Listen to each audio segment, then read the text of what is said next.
just pick that camera and start doing it. Camera or phone, whatever you're comfortable with, but make a video every single day of a tiny thing and edit it and then share it somewhere, maybe in your story, if not in your reel, because you don't want to have it saved for a longer period of time. So just share it in your story. But if you do that for 1 month, I can guarantee you the second month will feel much easier than the first month.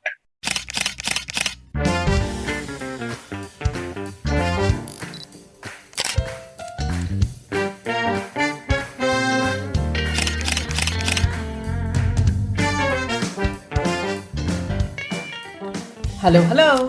This is your host, Dyutima, and welcome to My Food Lens podcast, where we talk about everything from food photography, styling, to business and mindset. After 15 years as an architect, I switched careers and I'm now a professional food stylist and food photographer based in Singapore. I'm also the founder of the business My Food Lens, where we help clients elevate their brand through drool-worthy photos. My motto is, put your best food forward. Well, here on this podcast, I promise to keep it raw and real and hope you find your answers, action, and inspiration as we move through the episodes. Hi guys. So today we are talking to Kankana. Kankana is a food blogger, but she's also so many other things. She's a mom. She's a food photographer. She is a recipe developer. She also is a TikToker, a YouTuber, and she is quite the master at food videos. In fact, that is why I absolutely wanted her to be on our show, because I think the world is really moving toward videos. I mean, I'm not somebody who does food videos, but I think there is so much demand that is in the market, and it's just such a dynamic skill to have, right? And I've seen Kankana's videos and they are soulful, they are heartwarming, they make the food look delicious, they inspire the viewer to make that recipe, which is pretty much what a food video is all about. And she's so good at it, really. So I think she will leave us with tremendous amount of information. She will walk us through how to conceptualize, how to record, what gear do you need, how to build it, how to weave it together, how to edit it, how to market it, and how to use it in several different ways, right? Because she is on so many platforms. So on to Kankana. Hi, Kankana, and welcome to My Food Lens podcast. This is so exciting because you are a food photographer, food videographer, YouTuber, recipe developer, food blogger, a cookbook author. Oh my God.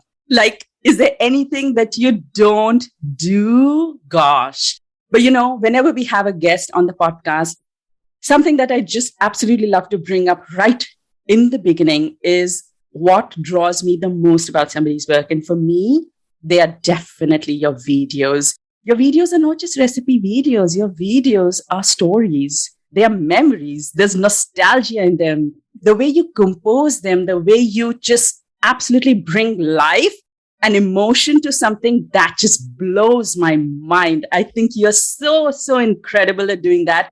And I just cannot wait to have this conversation with you all about how do you conceptualize? How do you create it? How do you build it? How do you come up with all of this? You make the simplest foods look tempting, delicious. I want to make bottle gourd. I want to make bitter gourd, and I hate them. So that's the power of your food videos. And I think we have so much to learn from you today. I just can't wait to get started. But before we do, could you please introduce yourself to our audience? Please tell us your name, your business, your location. Hey guys, this is Kankana and I am from California, Bay Area to be specific. I was born and brought up in India. Then I moved to US about 11 years back once I got married. I am a freelancer right now. What started as a hobby is now a job. It's been for 6 months. So I work with different food brands, sometimes creating recipes for them, sometimes just photographing their product or their dish, sometimes joining their campaign. So basically, I call myself a digital creator now. It's a new term, I believe. So I work with different food brands, just creating work for them, working with the different projects and stuff. And sometimes I also do lifestyle photo shoot and product photo shoot, which is rare, but when somebody requests, I take it up. So that's like a tiny bit of my job profession. So yeah, that's about me. I'm a mom. And some of you might have seen my kid. He appears a lot. He used to cook a lot in my show. But Oh, now he just really? comes for a Wow. bite shot. Yeah. He just comes, can I take a bite? I'm like, okay, take a bite. That's Yeah. amazing. You do all this client work and then you do a million other projects for your personal work. So that's just incredible. You do food photography, you also do videography. And today we're going to talk all about videography. So tell us a little bit about your transition to photography and then the beginning into food videography. Sure. So it all started, like I said, 11 years ago, maybe when I moved to US. So obviously my visa at that time didn't allow me to work. And for 2 months, I enjoyed just resting because my work prior to that was very hectic. I used to travel a lot. So I didn't mind like doing absolutely nothing and watching TV the whole time. But then I'm not the kind of person who can just sit. I need project in my life. So it started to bother me. Somehow a friend one day had a conversation and then she's like, start a blog. And I'm like, what's a blog? I don't know what's a blog. Like, just share your recipes there. So I'm like, okay. And I was not much into cooking back then, just basic. So I used to bake cakes quite often because my mom always baked homemade cake, not the one with frosting and decoration, nothing, just the simple ones. And that's how I started the blog. And then it started very basic. I used to just take photo with my phone. And then I realized, I think in a month time, I realized it's a huge pool of bloggers there and they do such amazing work. And so that was very inspiring. And then I realized that, okay, I need to get into photography if I want my blog to be noticed. And that's when I invested in a small camera. It was a DSLR camera that I invested on. And I started reading about it. I started looking at YouTube channels, how to take photos. And then I read that boring manual to understand the camera. I know. I know what you mean. Yeah. So then that's how basically the photography started. And if I go back and look at my photos, it has gone through a lot of changes, slowly. You just figure it out, your style and you evolve. Yeah. So it's a long, slow process and journey. And the videography actually started about 4 years back when I decided to just start my YouTube channel. It was not something that I really planned well, honestly speaking. I didn't really study about what YouTubers should be doing, the SEO. I didn't do all that. I just figured, okay, let me start video.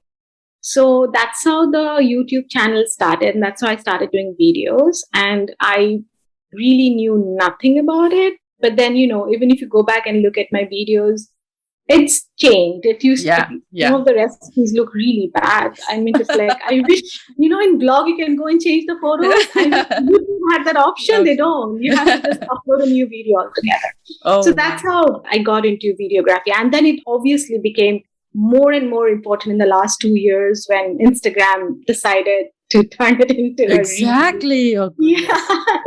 You just envisioned this. You had this prophecy. This is coming. So you just jumped on the wagon, didn't you? I had read about this long back by a particular blogger who's very popular. She had mentioned that video is the future, and I didn't. Nobody really paid attention to that. I think it was all about photography. I still enjoy photography a lot. I'm not going to deny that, but then I think slowly, I'm really enjoying video much more, as I do it. It's all about practice. The more you do, the more you start to enjoy it.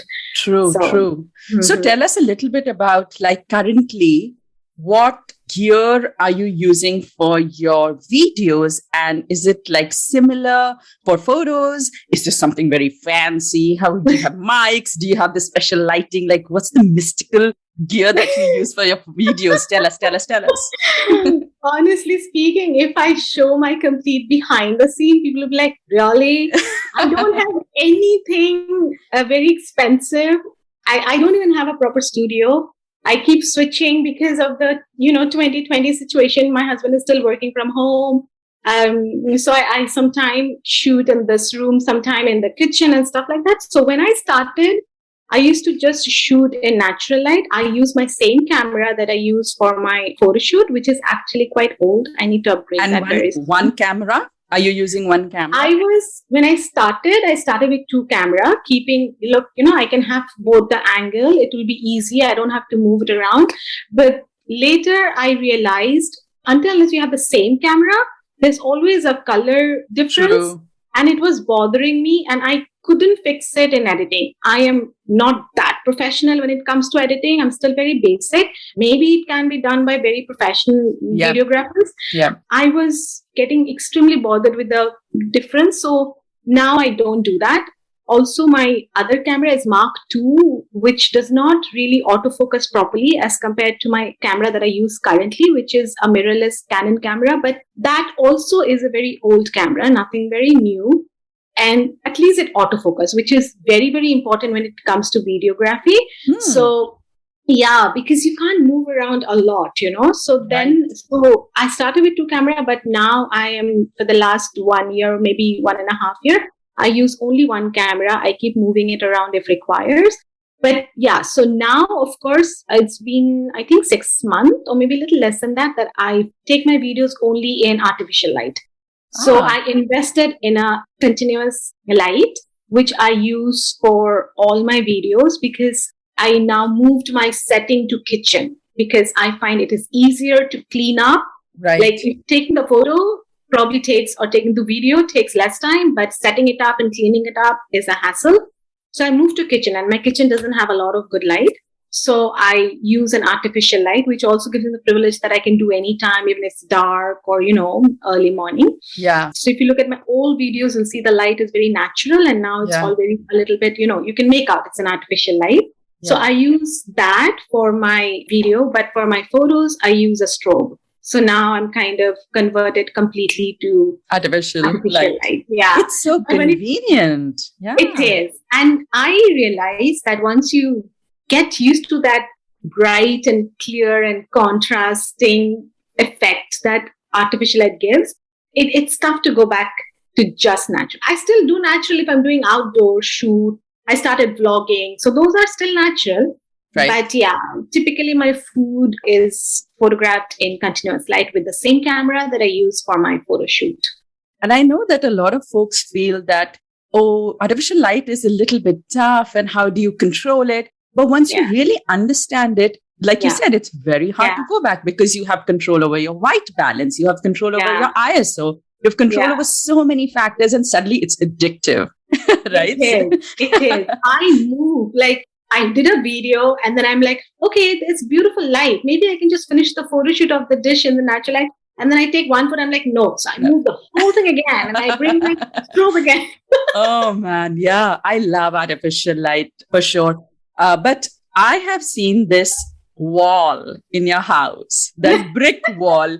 Every time I see it, I'm like, wow, how lucky is she to have that beautiful wall in her house? So is that one wall? Is that your whole house? Like you use it as a backdrop? So that it's just a wall. Can you see? That's okay. I see it now. Fabulous. So we are in a rented place. So when we moved into this house just before COVID, we love the backyard. It has a lot of space. And this wall was the first thing that came to my attention. I'm like, oh my God, this is like a perfect backdrop. Yeah. But off late, I don't use that much because my husband moved his work in this room and then there's a clash. So off late, I don't use that wall as much as I used to. But so many people mentioned about this wall and it's still my favorite. It is. I would have never given this room to my husband if it was my house. But I think the point here is that we don't always need to have such expensive one gear, or we don't always need to have expensive backdrops. We might just have a very pretty wall. We might just have an attractive color on a wall or just a plain wall that can be a backdrop. And so we don't need anything extremely, hi-fi to get started in videos. So because we're talking about this wall, let's talk a little bit about conceptualizing, because whenever I see this wall in your videos, it brings memories, nostalgia. I used to live in a house which had this wall, and bricks in general have this, kind of feel to them, that material, right? That texture. So tell me, when you start thinking about a food video, where do you begin? How do you conceptualize? Do you create storyboards? Do you do mood boards? What's your process? So there are two different way I look at it. Okay. So if you know, I do two kind of video. One is of course reel, which is short and done in 30 seconds.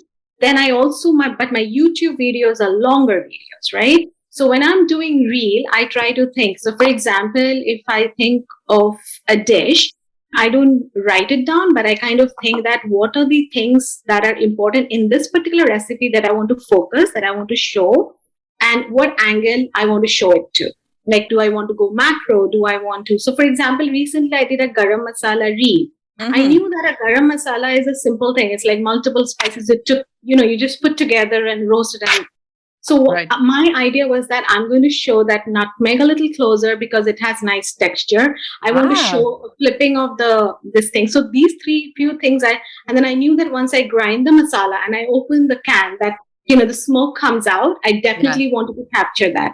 So sometimes in order to do that, I might overgrind it because I want to, just definitely capture that. But I just keep these few things in my mind that I am definitely going to focus on when I'm doing the video. So as those time comes, I make sure that everything is an angle, what angle I want.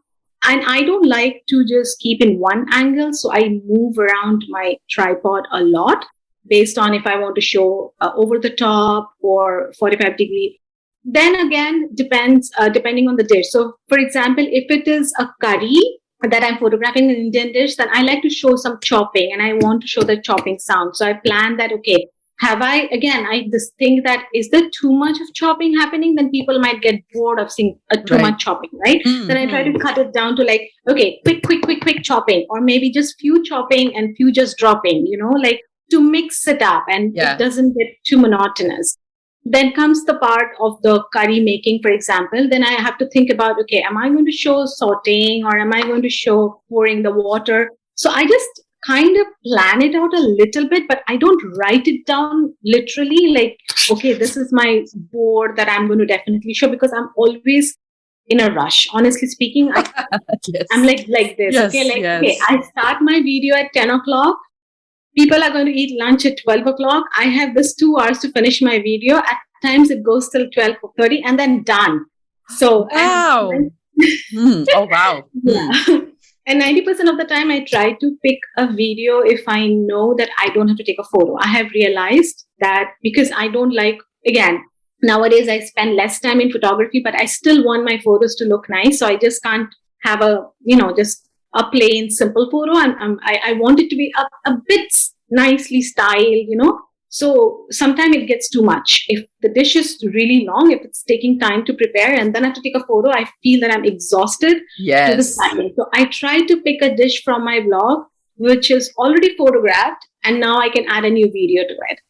Wow. So sometimes I think that way. Sometimes if I know that, okay, this is a dish that can be eaten for dinner, and I'm just preparing it now. So then I prepared it during lunchtime because it's a leftover for lunch.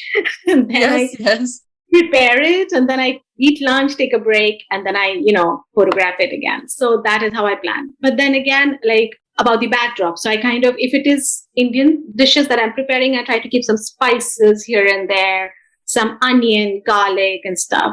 If it is a cake or a dessert, like these kind of dishes, then I try to, if I don't have anything interesting to keep, then I try to keep a plant or some kind of, to create a depth, I keep some green home plant, maybe some kind of an artificial plant. So that's how I plan it. I don't know if I answered your question, but that's pretty much how I go. So basically you've been doing it for a while, so you can kind of visualize it in your mind. Now it's just like second nature to you because you've been doing it for so long. You know exactly what's going to look good and how you can sequence it. But maybe when you started, it was a little bit different. Yeah, definitely. And there were days when I would finish the video and then when I sit down to edit and I'm like, oh my God, I missed this clip, or I should have done a little bit more close up of this shot. So if you have time in hand, I will definitely advise to think through the recipe that you're going to videograph and write down at least 4 or 5 points, because nowadays, if you're talking about reel, 30 seconds, people have less attention. So you want maybe 5 important points that'll catch people's attention, right? So you can write it down and you can figure out which one you want to show in slow motion if you want to, or if you want to, more close up and stuff like that. But yeah, so if you're starting, then it's a good idea to just jot down those points so you know that you're not missing it out when you're doing a video. And you have to remember that video is like you can edit, right? Right. So yeah, so sometimes if you're trying to practice how to drop spices and you want to just show the show Sprinkling, your is it? hand, Oh, show yeah, your hand. and not the pan, you can just sprinkle it multiple times on an empty pan. Doesn't matter, right? It's just going back to you. You're not Oh, wasting. wow. Yes. Yeah. Oh, that's fantastic. Yes. Oh, I love these tips. I just love that. Pick 5 things, write them down so you're very focused because time is limited. And then also, you don't always have to show the exact thing because it's not being captured by camera. But tell me one thing, Kankana. Do you have 2 different lenses, like one showing the macro and one showing the bigger scene? Do you position them like that? Like we talked about sprinkling, but then we also talked about chopping. We talked about, so details versus the overall story. Tell us a little bit about your lenses. Yeah, so I have actually 4 lenses. One of them, the best lens actually suddenly stopped working, so I have to fix that. That is what I used to use, the 70 mm. I also have a 100 mm macro, which I don't use all the time because when you're doing a video using a macro lens, sometimes the focus really goes bad. Like because of the distance. Yeah, it can be a little difficult. So if I'm using that macro, I know that I'm not doing a lot of movement, but I'm just showing something close, or I'm just trying to show like bubbles in the curry. Yeah. Oh, wow. Like you're dropping something in the water. So that time I use the macro. But otherwise, I use my another zoom lens that I have, which is a prime lens, but it has a f4. So I know that it'll be nicely focused. It doesn't get blurred out or anything. So that particular lens is what I use most of the time.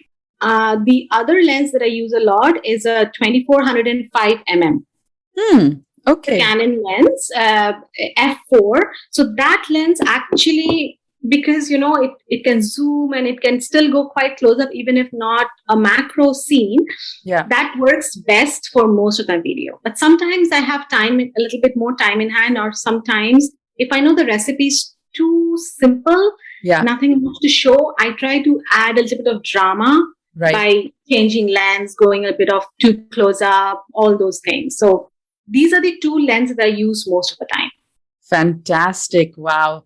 And that's what I love about your videos as well. I feel like I'm making the recipe. Even though I'm so lazy, I feel like I'm the one who's cooking. I can see the bubbles. I can see this. I can see that. And sometimes I feel inspired. Like when I saw your mutton curry recipe, kosha mangsha, I was like, wow, I need to make this, So there is a lot of the way you videograph it. I feel like it draws the audience in and it inspires them to cook it, or it makes them drool, which is pretty much the purpose of a food video, right? So you do it so brilliantly. And I think it is the combination of how you rhythm it out, how you bring that movement in your camera or the details that you bring out. I think that's so fabulous. So you mentioned something else. You mentioned that you actually create videos of the food that you eat on the same day or you cook for your family.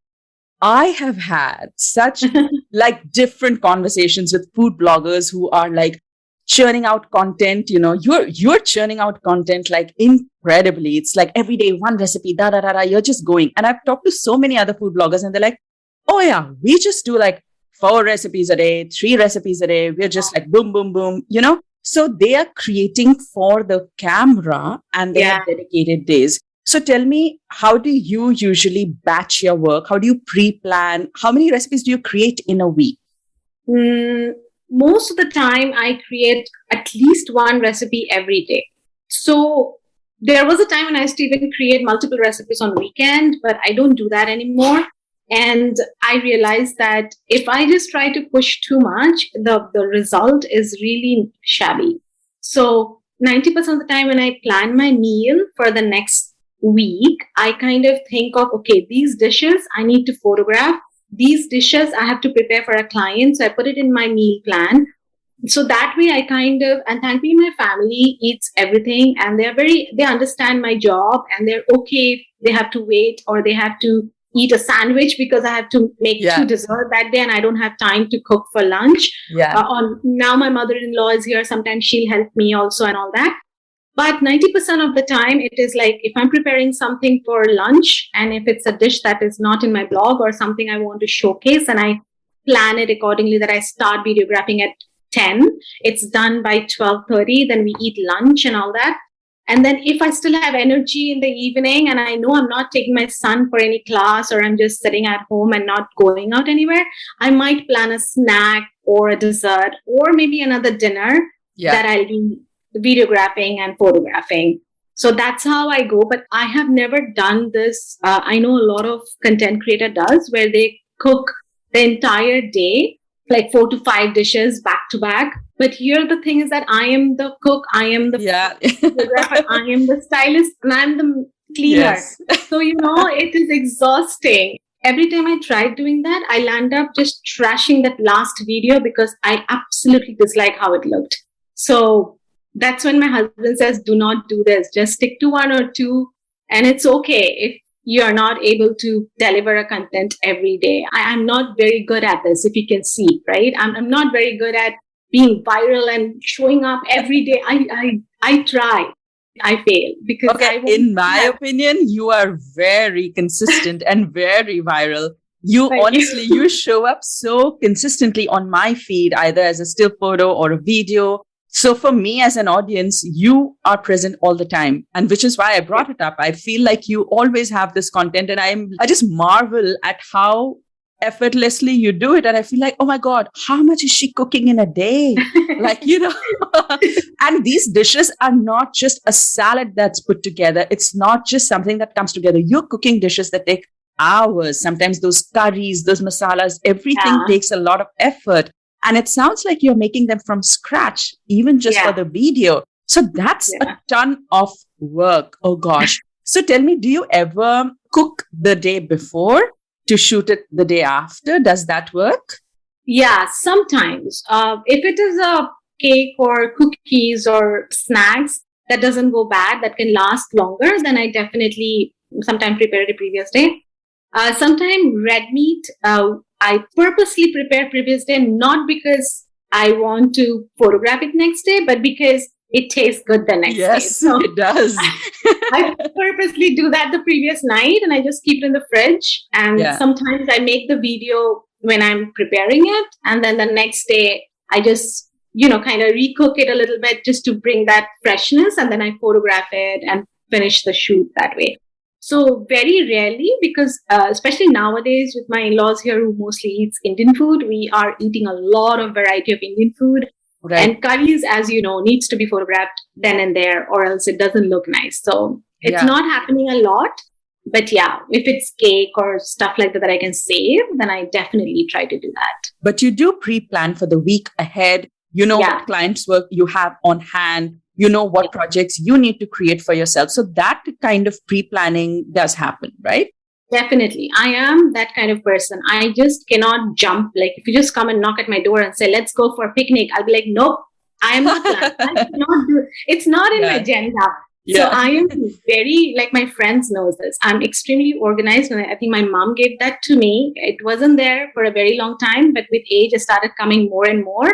And I think that is one thing that helps me to deliver everything on time because I have at least 4 to 5 client work on a weekly basis. And then plus, I don't want to give up my blog or my YouTube, anything. So, it's a lot of content creation entirely, but then I have to just put it down that what I'm doing today and what I'm doing tomorrow and let my family know this is what we're eating. So they're also okay with it. Yeah. And then that's how I keep rolling.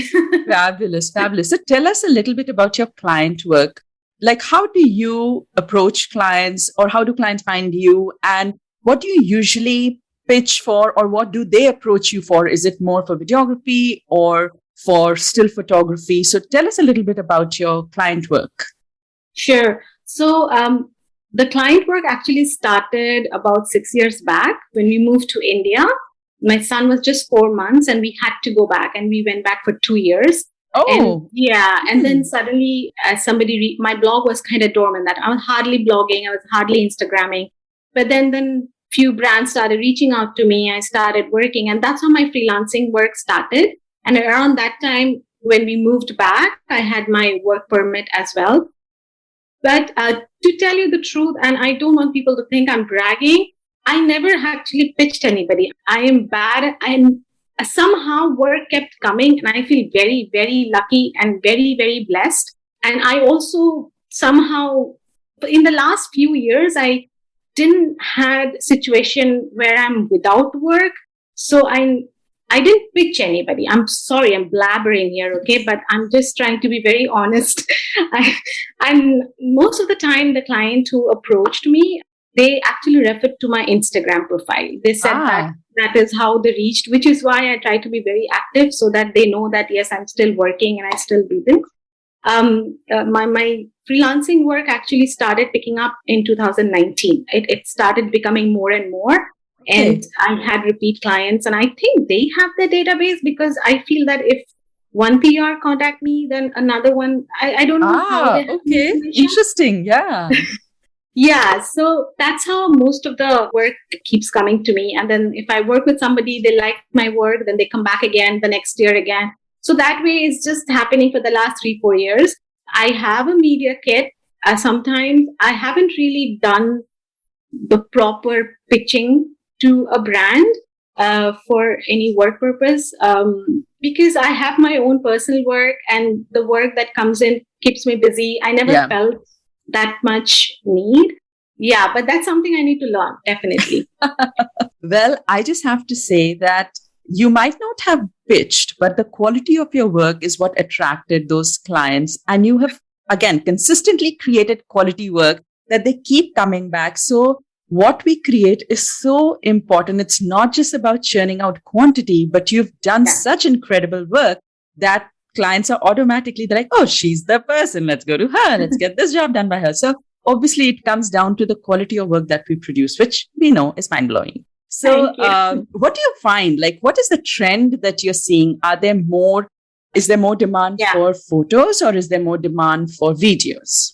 No, photo demands have really come down in the last 1 year.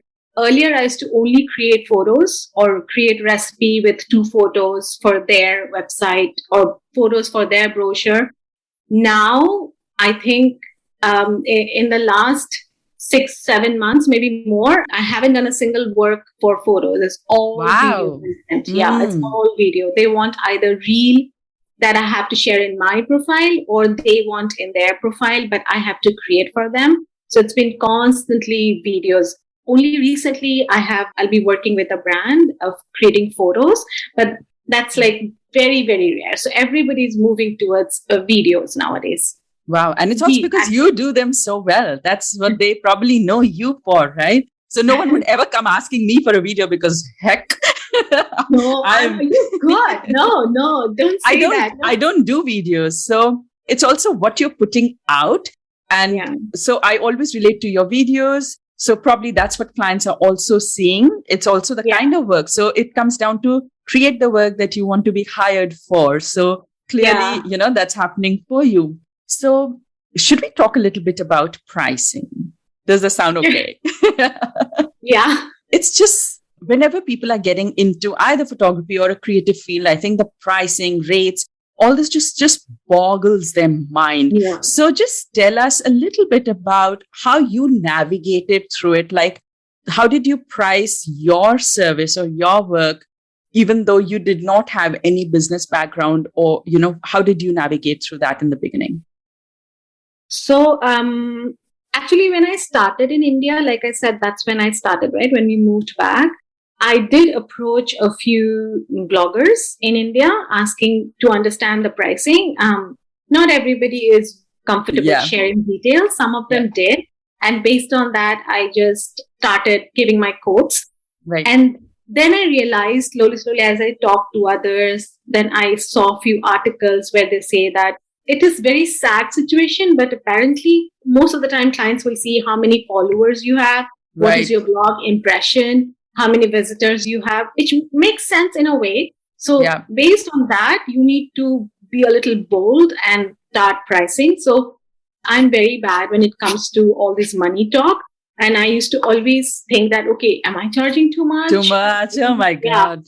That's not fair. And then I have 2 very, very amazing friends who are like they kept telling me that, Kankana, I think you're charging less. One of them actually worked with social influencers because she was in a company where she was under that particular department where she had to hire social influencers for her brand. When she heard my quotes, then she said, no, you're charging way less and you are delivering way better. So it's okay.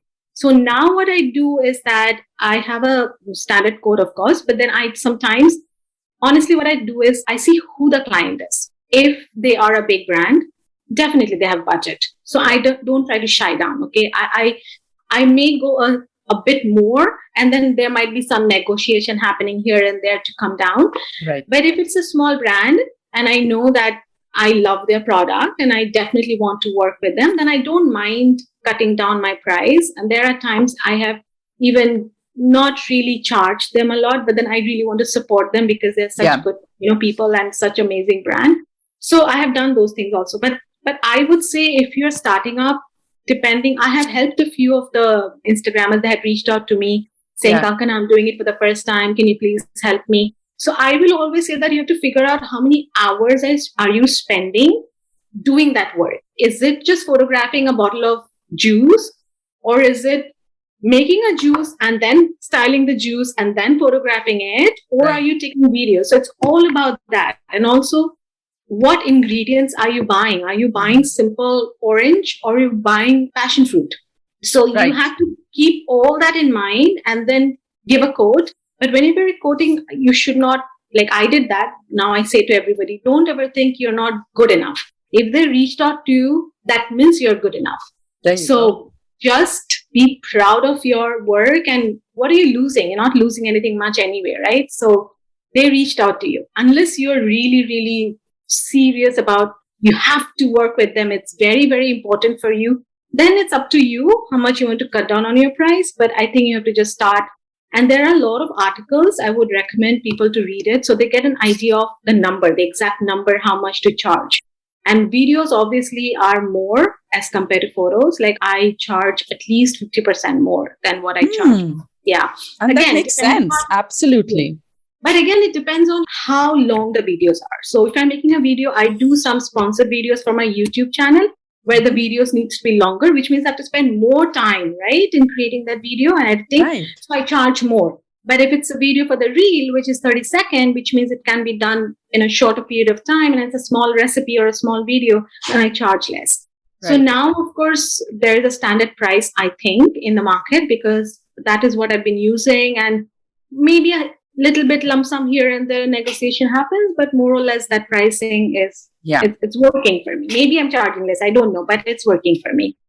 I think a big thing about being a creative, an artist, and then providing, you put your heart and soul into creating something. And then when you deliver it, you feel like, I just feel like I didn't get the worth, or, you don't feel valued. And even though money is never a measure of value, but at the same time, you want to feel like you did your job well and then you were appreciated in that. So you definitely don't want to underprice yourself for sure. And secondly, I just absolutely love I just love the way that you navigated your way through this. I think that is the way to do it. And that is to be uninhibited and reach out. What's the worst that can happen? Somebody might say, no, I'm not comfortable sharing, but what if somebody does? Right? So that's how you just started. And then you found your own way, your own system, your own process. So I think that is just such a powerful tip that we just absolutely need to ask. Just ask, right? Yes. Yeah. Go ahead and reach out. Reach out to 10 people and I'm sure at least one of them will respond to you. So it's fine. We sometimes hesitate. I know. I used to, but I don't anymore. But of course, I now know who to reach out. Absolutely. When you talk to somebody, you just know you can reach out to that person, right? So, yes. So tell us a little bit about, like, in terms of the amount of content that, usually clients come to you for. So let's say it's a olive oil brand. I'm just making this up. Okay. Let's say it's an olive oil brand. Usually do they come to you for like a package of, okay, Kankana, can you do 5 recipe videos for us? Or usually is it like, we need 1 recipe video and some product shots. So typically, what is the pattern that you see? Both, I would say, because I have worked, even in last year, I worked with a brand and I'm working again with them this year, where they will straight away come up with saying we need 5 videos, for example. So it's a salt brand, for example, or olive oil, like you're saying, they'll have variety in that, right? So they want Ah, one recipe for each variety. right. So, and then they might not want me to share it back to back, like, spread it out in a month time. And most of the time it will be paired with a story. By story, I mean 3-frame story. So it has to be maybe a boomerang and a photo and something that you're talking. Like my clients knows that I don't talk in the Right. video a lot. So they don't ask me to do that, but they're okay if I'm doing it at the same time. So depending on that, so there are clients where I've worked multiple videos. Then there are clients where they'll be like, okay, I want you to do one reel and one feed, but back to back, because Mm. sometimes they feel that back to back gets more attention than giving a long gap.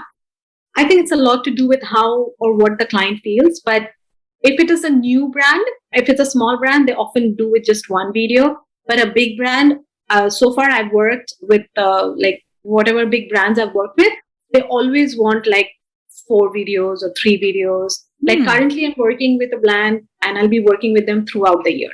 Wow. So yeah, Hmm. so that also happens, like where they sign you up for an entire year. Then there'll be some time they'll just come to you during every festive season, like Right. Diwali, the Holi, and then Eid. So they just want content for that time. So they know they'll reach out to you. They know your pricing. They're just going to reach out to you and discuss a little bit more and just keep rolling like that.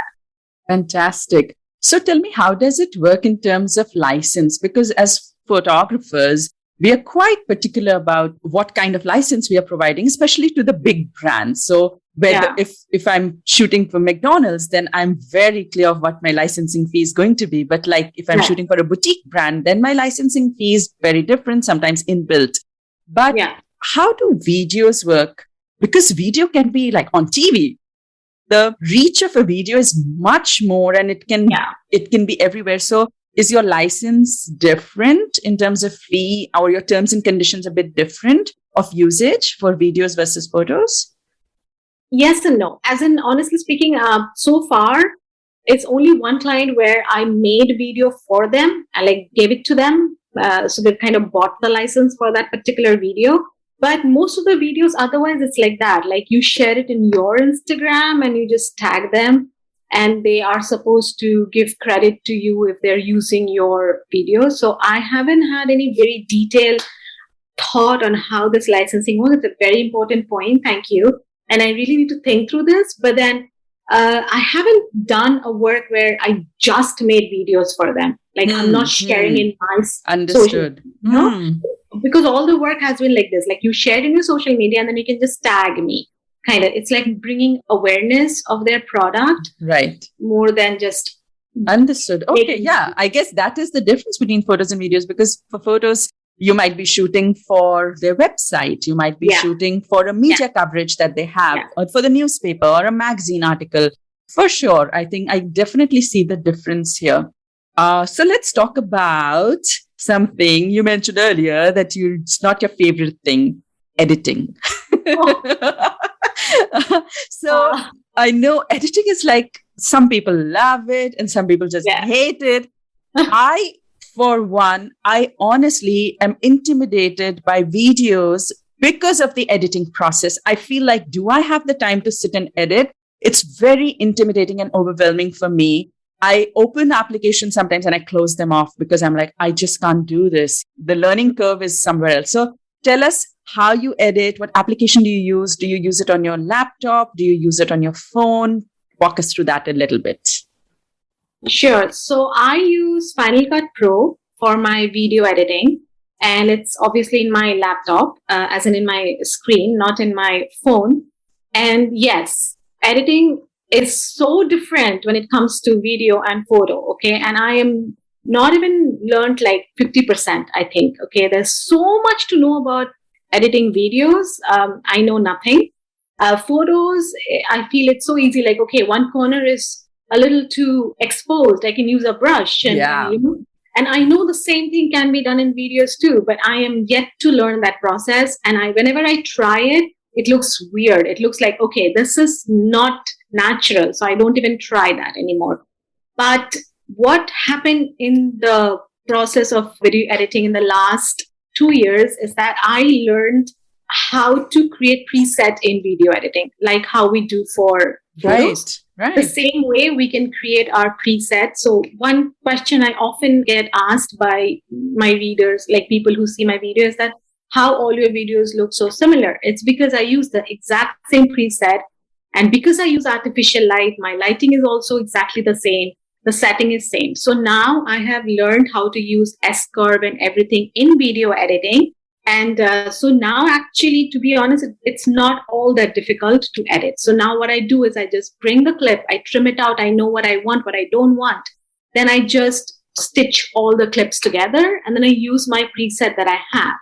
Sometimes it so happens that in one particular clip, it looks a little too orangish because of something in the background maybe, or I used paneer and it looks a little too exposed. Then on those clips, I try to tweak it and bring down the exposure a little bit. But in Final Cut Pro, which is very advanced, which is like Adobe Premiere, I think. So it's very similar concept. Yep. And it actually allows you to edit in a very professional manner. I do not know that level, but I have learned slowly a lot how to bring that moody vibe in your video and how to bring down the contrast. And so now I have a preset. So now actually doesn't take a lot of time. There I can actually take a video in the morning and publish it by 5 o'clock in the evening because I have that preset ready. Wow. Oh my God. I don't even do that for still photos. Wow. That's incredible. No, it's actually just, if it's a reel, I can't do for the long videos, but if it's a reel, I can. If I have time, I have to just sit down and... Do you edit your reel videos also on the laptop? Or Yeah. Oh, wow. Yeah. Okay. Because I take my reel also with my camera. Not the ones that I eat out. I started sharing those restaurant ones. Those are with my just phone. But for phone, there is an app called CapCut. I sometimes use that. It's a free app. It has a lot of filter and a lot of editing option. I sometimes use that. Sometimes what I do is I just transfer the same videos from my phone to my laptop and I use the same preset in Final Cut Pro. So, okay. So the same, because I want to maintain that look. So I just edit the whole thing in Final Cut Pro. I kind of find it very convenient and easy, but it's actually a few steps here and there. But again, like it's through practice. If you go and see my old videos, they look terrible. Okay. Even though I was using Final Cut Pro, even though I was using the same camera and I was using everything was same, nothing changed. What changed is just more learning. And so I whenever I get time, I honestly just sit down and I YouTube how to edit videos, how to make it, look more focused, cinematic, all those stuff. So I keep reading and then slowly I keep practicing whenever I have time. So now, honestly, it doesn't feel very difficult. What feels more difficult nowadays for me is writing 1,000-word blog post. I have 5 posts lying down, video ready, photo ready, but to write, I just got to sit down and write. And then I don't have time. Yeah, I know. And I feel like that trend has also changed a little bit in food blogging, where people used to love reading the stories and now people are like, just give me the recipe, man. Yeah. Yeah.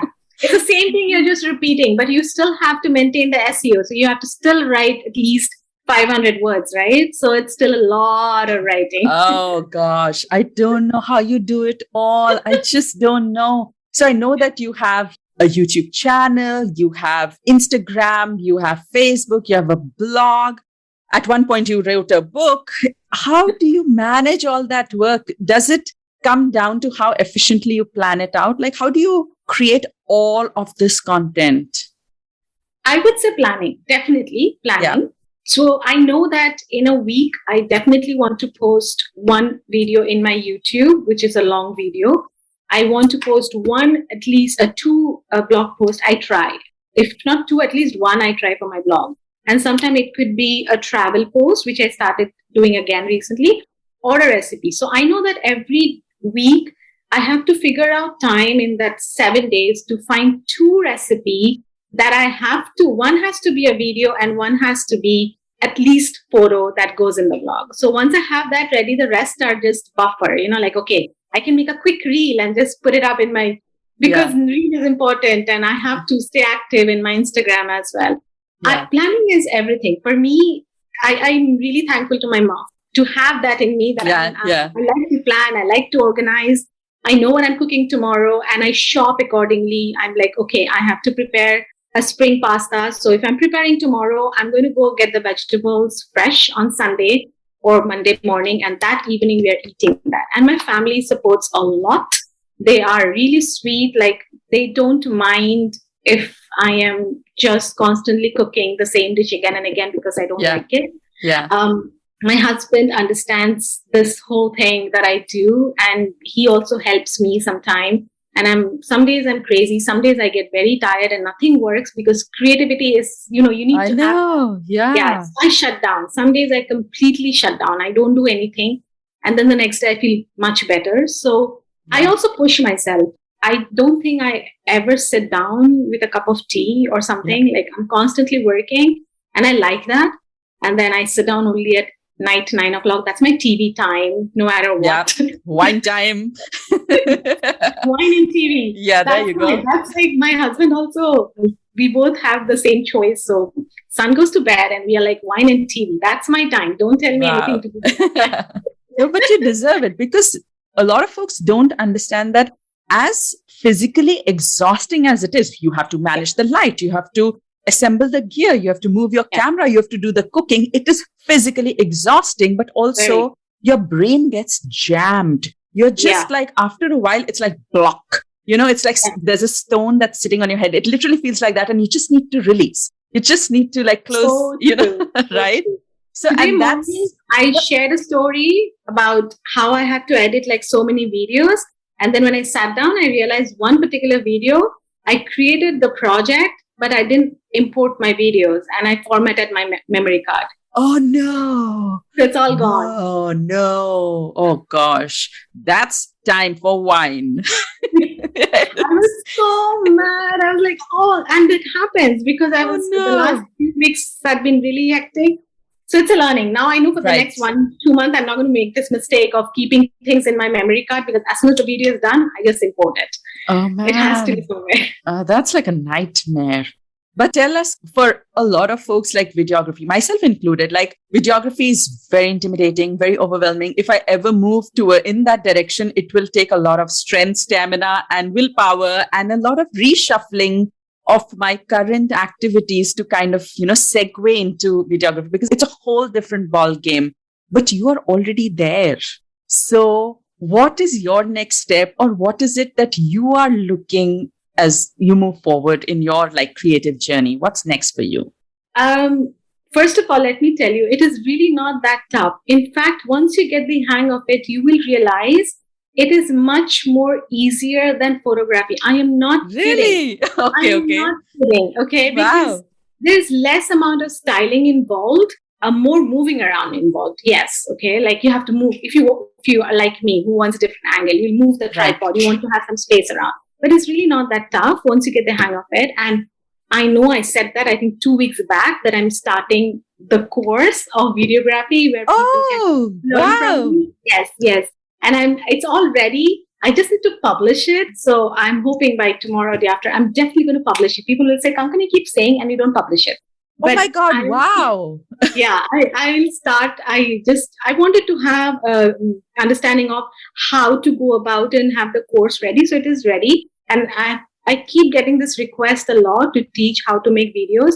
And my video making is really low budget. Like I said, I don't have any fancy gear. Trust me. My prop collection is so small. People might think, is this your prop collection or is this your regular plates? Because that's how I have always been, because I moved so much. And nowadays, I all the more feel that, is it really required? People always look at the food. Is it really required to have a room full of prop? I don't need it. I'm fine with it. So I'm very minimal.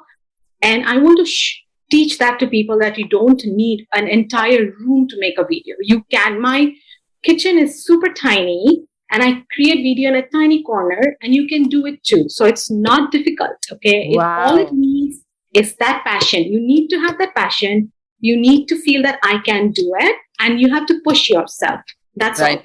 I'm definitely looking forward to start that course and teach people what I have learned so far and also learn together because, I'll get questions that I'll probably not be able to answer and that'll help me to go back and study more to Yeah. answer that person, right? So it'll help me as well. So that is Fantastic. definitely Gosh, yeah. I did not know this. Oh, wow. This podcast episode is so timely. Oh, gosh. So you have to send us the link. We will link Yes, it in the show notes. People must yes. know about this course because honestly, you do make videography look effortless. And I know that it's the exact opposite of that, but just you simplify the process. You don't overcomplicate it. And I think that takes away the overwhelm for a lot of folks. I know that I'm speaking for myself right now. That would definitely encourage me to step in. So fantastic. Congratulations. Thank We you. didn't know this. Fabulous. So I have one last question for you. Sure. And we might have touched upon that a little bit through the episode. And you might have just said a lot of it right now as well. But really, like if you had to give one advice to photographers who want to venture into videos, what would be your like top advice, your number one advice to them? I will do the same thing that I did when I started photography. So when I started photography, I never felt I was good enough or I needed to do better. I don't know if you are aware of it. There was this project 365 where you take one photo every single day and you edit it and you share it. You don't save it, you share it. So we didn't have Instagram, we had Flickr. And I used to share the photo in Flickr because when you share it, you have to make sure it is good enough, right? You Right. won't just, so you get that push. So I used to photograph every single day something, even if it's a glass of water. The same thing I did when I felt that, okay, I have to make more videos every day because that is what Instagram wants.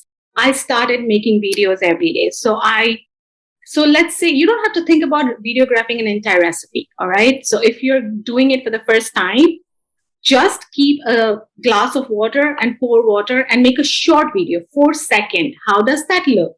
Edit it. Does it look nice? Amazing. Let's move to 7 seconds now. How about, plating the dish? And then you can slowly move ahead. And if you're doing for the first time, don't pick a very complicated recipe to videograph because you'll be you'll miss out information. You will be tired. Okay. So many steps. So if you're new and you're starting videography for the first time, pick one or two subjects and videograph it. Make short videos every day. Sometimes maybe you just go out, you're walking and you saw a flower or something, spring. It's beautiful time, right? So just videograph that a little bit. Come back and edit it and then share it. If not in Instagram, at least to your friend group or somebody so that you take some input from them, right? How they're doing it. And if you do this for at least a month, I can guarantee you will enjoy videography and you will make it a habit. Like people say, like my mom used to always say that if you want something to be a habit, if you do that every single day, if you don't do it, it's still a new thing. You'll never be used to it. So you have to make this a habit. So just pick that camera and start doing it. Camera, phone, whatever you're comfortable with, but make a video every single day of a tiny thing and edit it and then share it somewhere, maybe in your story, if not in your reel, because you don't want to have it saved for a longer period of time. So just share it in your story. But if you do that for 1 month, I can guarantee you the second month will feel much easier than the first month. Oh my God, I love that. Like, I hope that those who are listening are feeling pretty pumped right now. And whether you're a food photographer or not, like pick up your phone and make a video, man. Wow, I love it. And I think it's all about building that muscle. It's all about building that habit. And you're so right. It will feel intimidating until you don't do it. A job is tough only until you don't do it. So Absolutely. fabulous. Kankana. This was so fun. Oh gosh, this was Thank you. incredible. I learned so much. You actually made me feel a lot more comfortable about food videos. I'm sure you can do so better. Trust me. I mean, like if I can do it, anybody can do it. Please trust me on this. But I just have to say that you really take away the pressure from it. You really make it easy for everybody to understand. And you've so generously shared the entire process with us, everything from technical to artistic to creative to license to fee. It's just amazing. Thank you so much for being so generous in sharing your knowledge, sharing so many lessons, and for this incredible conversation. Thank you so much. Before you go, can you tell us all about your 1000 platforms, your YouTube, your Instagram, your blog, and also about the book and definitely the name of the upcoming course? Definitely Instagram. I have a Facebook page, which of late is on and off. So you can find me everywhere at Playful Cooking in Facebook, Instagram, TikTok, YouTube. What else? LinkedIn. Okay, LinkedIn. Yeah, you can just search my name. Yeah. And my cookbook is Taste of Eastern India, where I had it. I wrote that a few years back, and it's all about Bengali food. It's my dream book. I always felt there is not enough cookbook in the market which talks about Bengali cuisine, and people need to know more. So when I got that opportunity, I felt so lucky to write a book that showcases all kind of Bengali cuisine, Bengali recipes. So it's available everywhere in Amazon, any bookstore, and I hope you will give it a try. It's a great book. Easy recipes, like all my easy recipes are. And your course. We need to know the name of the course so we can feel the anticipation. Yes. Yeah, I'm going to just call it Learn Food Videography. And there you go. It is going to have 4 detailed modules, and I'm going to share all that in the blog very soon. You can register, and I want to make it one-to-one. It's going to be an online course, one-to-one. And before the course starts, of course, based on where you are, I'm not going to make it like you have to attend all the 4 modules. Based on where you are, you can pick 1 or 2 modules, or you can pick all. I want to give that flexibility. It should be out hopefully by end of this week. And I hope I can teach people what I've learned so far, and they'll find it interesting. Food videography is interesting. Trust me, once you get the hang of it, you will videograph every day. You must have seen my today's reel. Strawberry, nothing. It was like a 9-second video, but I love to capture everything nowadays. Fabulous, fabulous. And I'm sure that it'll be an incredible course. And also, it's not without reason I say that. How do you do so much? You do everything. Is there anything you don't do? So this is yet another example. But thank you so much for making the time, Kankana. It was an absolute delight, an absolute pleasure having you on our podcast and this phenomenal conversation. Thank you so much for being here. Thank you so much for having me. It was amazing talking to you. Really, really. And thank you for inspiring me too. I just love your work. You know that. So that was Kankana, and wasn't that just a phenomenal conversation? Wow. I was just sitting here and I'm just like nodding my head. I'm just listening to everything. I'm like taking notes. She just simplifies this whole, intimidating process of videography. Like, I just love how she openly shared all the lenses she has, how she used a certain camera before and now it's different, and how lighting has changed her entire process, how she breaks down the recipes. What is macro? What is a story? How to bring a little bit more depth to the frame. Wow, wow, wow. That was powerful. That was informative. And that was just one heck of a wonderful chat. So I hope that inspires you to create more videos. I hope that inspires you to get into videos. And I hope that answers any questions that you had about videography. She's obviously coming up with a course, and boy, would that be one heck of a course to check out. So do take a look at it. And if you are into videos, if you're venturing into that, if you have any questions, please send them to Kankana, send them to me, and we will be happy to answer those questions. Because yes, whenever we are learning a new skill, whenever we are moving forward in our creative journeys, it can be a bit overwhelming and intimidating. I know that she's left me with a lot of inspiration, and I hope you feel so too. All right, with that, I will see you next week with another episode. Until then, bye-bye.